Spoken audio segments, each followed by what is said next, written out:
Friends, நம்ம அம்மா சேனலை மறக்காமல் சப்ஸ்கிரைப் பண்ணுங்கள். Bye. Thank you friends. Hello friends, இன்றைக்கி எனக்கு பதில் ஷயான் உங்கள் எல்லோரையும் வெல்கம் பண்ணிட்டாங்க. ஸோ நெக்ஸ்ட்டு வந்து நான் இன்றைக்கி ஃபாஸ்ட்டாக ரெசிபிக்குள்ளே போயிடுறேன். இன்றைக்கி நம்ம பார்க்க போகிறது கஸ்டர்ட் கடல்பாசி. ரொம்ப சுலபமாக செஞ்சிடலாம், ரொம்ப கம்மியான டைமுக்குள்ளே சீக்கிரமாகவே செஞ்சு முடிச்சிடலாம். இதுக்கு நான் வந்து ஒரு 10 கிராம் அளவு கடல்பாசியை ஒரு 5 நிமிஷம் தண்ணியில் ஊற வச்சுருக்கேன். மொத்தமாக இதை 2 அல்லது 3 தடவை வாஷ் பண்ணிக்கோங்க. வாஷ் பண்ணிவிட்டு இந்த மாதிரி நம்ம எந்த பவுலில் காய்ச்ச போகிறோமோ அதில் ஒரு சாஸ்பேன் அந்த மாதிரி ஏதாவது ஒன்று எடுத்துகிட்டு அதில் சேர்த்துட்டு 1 கப் அளவு தண்ணி சேர்த்துக்கோங்க. தண்ணி அதிகமாக சேர்க்க வேண்டாம், இது மூழ்கிற அளவுக்கு மட்டும் சேர்த்தா போதும். இப்போ நம்ம என்ன பண்ண போகிறோன்னா, தண்ணி சேர்த்ததை அடுப்பில் வச்சு கொதிக்க வைக்க போகிறோம். இதை வந்து நான் வந்து இன்றைக்கி நூலாக உள்ள கடல்பாசி எடுத்திருக்கேன். இது வந்து நீங்கள் இது கிடைக்கலன்னா கெட்டியாக இருக்கிறதும் எடுத்துக்கலாம்.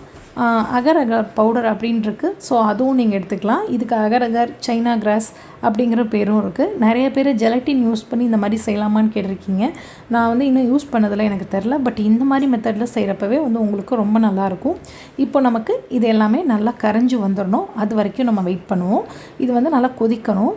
இதில் முக்கியமான குறிப்பு என்னென்னு பார்த்தீங்கன்னா, இந்த தண்ணி வந்து நம்ம நிறையா சேர்த்துட்டோம்னா நமக்கு அது கெட்டியாக வராது, பீஸ் போட வராது. அப்புறம் நம்ம எத்தனை டைம் பண்ணாலுமே ஃபெயிலியராக தான் ஆகும்.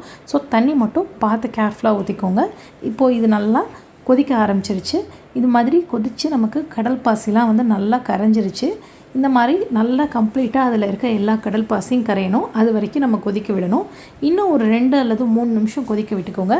இப்போது நீங்கள் தண்ணியில் கொதிக்க வைக்கிறா இருந்தாலும் ஓகே, இல்லைனா பாலில் கொதிக்க வைக்கிறா இருந்தாலும் கொதிக்க வைக்கலாம். இப்போ நான் தண்ணியில் கொதிக்க வச்சுருக்கனால இது கூட வந்து ஒரு 800 ml அளவு உள்ள பால் எடுத்திருக்கேன். தாராளமாக 10 கிராம் கடல் பாசிக்கு 1 லிட்டர் வரைக்கும் பால் சேர்க்கலாம். 1/2 லிட்டர் அந்த மாதிரி கம்மி பண்ணிங்கன்னா கொஞ்சம் டேஸ்ட்டு கம்மியாக இருக்கும். பால் வந்து ஓரளவுக்கு திக்காக இருக்க மாதிரி பார்த்துக்கோங்க. ரொம்ப தண்ணியாகவும் இருக்க வேணாம், ரொம்ப ஃபுல் திக்காகவும் இருக்க வேணாம். திக்காக இருந்துச்சுன்னா நல்லாயிருக்கும்.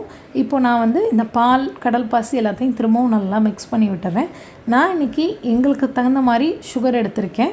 ஒரு 125 கிராம் அளவு சுகர் எடுத்திருக்கேன். நீங்கள் வந்து உங்களுக்கு சர்க்கரை வந்து கூடுதலாக வேணும் அப்படின்னா கூடுதலாகவும் எடுத்துக்கலாம். இதே அளவு எடுக்கிறா இருந்தாலும் எடுத்துக்கலாம், கம்மியாக எடுக்கிறா இருந்தாலும் எடுத்துக்கலாம்.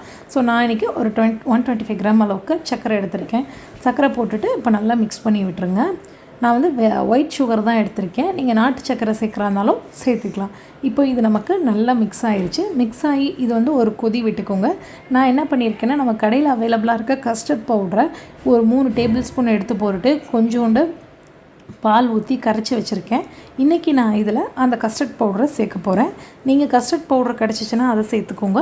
இல்லைனா உங்களுக்கு மாம்பழம் இப்போ சீசன் அவைலபிளாக இருக்குது, அதை வந்து ஒரு பாதி மாம்பழத்தை மிக்சியில் போட்டு நல்லா அரைச்சிருங்க. தோல் சீவி அரைச்சிட்டு அதை நீங்கள் இது கூட சேர்த்திங்கனாலும் நல்லா உங்களுக்கு சூப்பராக இருக்கும். அந்த கலரும் பார்த்திங்கன்னா நல்லா ஃபுல் எல்லோ கலரில் நல்லா டேஸ்ட்டாக இருக்கும். இப்போ நம்ம இது எல்லாத்தையும் மிக்ஸ் பண்ணணும், நல்லா கலராக வந்துடும். நீங்கள் பாதாம் கீரை எசன்ஸ் கூட ஊற்றிக்கலாம், ரோஸ் எசன்ஸ் ஊற்றிக்கலாம். உங்கள்கிட்ட எந்த எசன்ஸ் அவைலபிளாக இருக்கோ அது சேர்த்துக்கலாம். இல்லைனா வெறும் பால் மட்டும் கூட சேர்த்துக்கலாம். நான் இன்றைக்கி இந்த தட்டில் தான் செட் பண்ண போகிறேன். ஸோ அதனால் இதில் கொஞ்சோண்டு தண்ணி ஊற்றி லைட்டாக அந்த மாதிரி தடவி விட்டுக்கோங்க.